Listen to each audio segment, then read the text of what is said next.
Hello guys, এই ভিডিওটা দেখার পরে আমি ভাবছি এদের কারণে ছেলে মেয়ে বউ বাচ্চা ভাই বোন মা বাবা যে কত টর্চার পায়, কত কষ্ট পায়।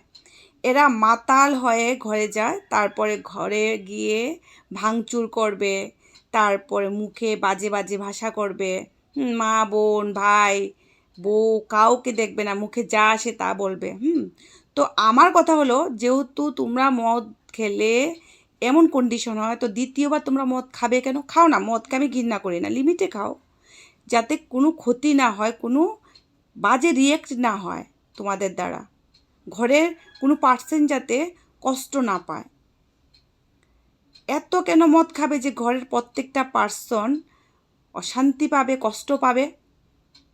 হ্যাঁ, তোমরা জানো না যে মদ খাওয়ার পরে সেন্স থাকে না, তোমরা ননসেন্স হয়ে যাও।